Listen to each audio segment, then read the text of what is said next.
اعوذ باللہ سمیع العلیم من الشیطان الرجیم بسم اللہ الرحمن الرحیم سبحان اللہ والحمد للہ ولا الہ الا اللہ واللہ اکبر ولا حول ولا قوة الا باللہ العلی العظیم۔ السلام علیکم ورحمۃ اللہ وبرکاتہ۔ آج کی جو میری ویڈیو کی جو فرسٹ سٹوری ہے وہ بسم اللہ کی تاثیر کے بارے میں ہے۔ بادشاہ روم کیسر نے حضرت عمر فاروق رضی اللہ تعالیٰ عنہ کی طرف ایک خط میں لکھا کہ میرے سر میں درد رہتا ہے، کوئی علاج بتائیں۔ حضرت عمر رضی اللہ تعالیٰ عنہ نے ان کے پاس ٹوپی بھیجی کہ اسے سر پہ رکھا کرو، سر کا درد جاتا رہے گا۔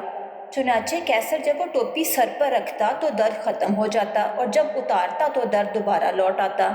اسے بڑا تعجب ہوا، تجسس سے ٹوپی چیری تو اس کے اندر ایک رکا پایا جس پر بسم اللہ الرحمن الرحیم لکھا ہوا تھا۔ یہ بات کیسر روم کے بادشاہ کے دل میں گھر کر گئی۔ کہنے لگا، دین اسلام کس قدر معزز ہے، اس کی تو ایک آیت میں بھی شفا ہے، تو پورا دین باعث نجات کیوں نہ ہوگا، اور اسلام قبول کر لیا۔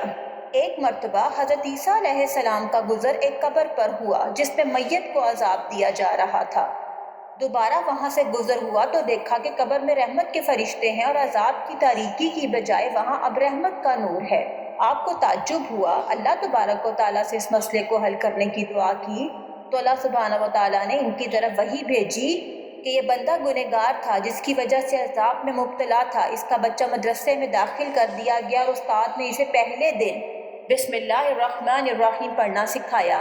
تب مجھے اپنے بندے سے حیا آئی کہ میں زمین کے اندر اسے عذاب دیتا ہوں جبکہ اس کا بیٹا زمین کے اوپر میرا نام لیتا ہے۔ حدیث میں آتا ہے، ترجمہ، ہر شان والا کام اگر بغیر بسم اللہ الرحمن الرحیم پڑھے شروع کیا جائے تو وہ نامکمل ہے۔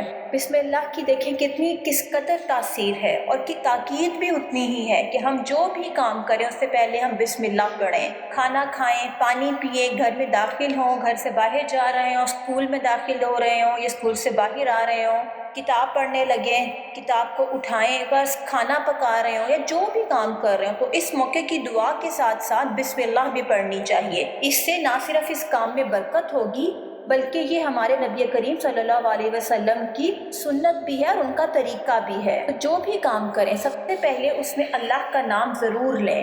گھر کے چھوٹے چھوٹے کاموں سے لے کر زندگی کے بڑے بڑے مسئلے مسائل یا کوئی بڑے بڑے کام یا کوئی بھی ایسی چیز جو ہم کرنے جا رہے ہیں یا جو ہم کرنے کا سوچ رہے ہیں، اس سے پہلے ہمیں اللہ کا نام ضرور لینا چاہیے۔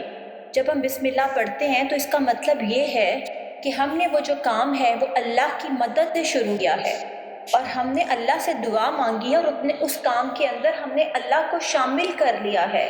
اب اللہ ہمارے اس کام میں شامل حال ہے تو وہ کبھی بھی ہمیں اس کام میں سے کوئی نقصان نہیں ہونے دے گا، بظاہر اگر ہمیں نظر بھی آ رہا ہو لیکن ویسے وہ نقصان ہمارے لیے نہیں ہوگا، جس کی حکمت شاید کچھ عرصے کے بعد ہمیں پتہ چل جائے۔ تو اس لیے جب بھی کوئی کام کریں تو اس سے پہلے بسم اللہ ضرور پڑھیں۔ بسم اللہ بہت برکت والی دعا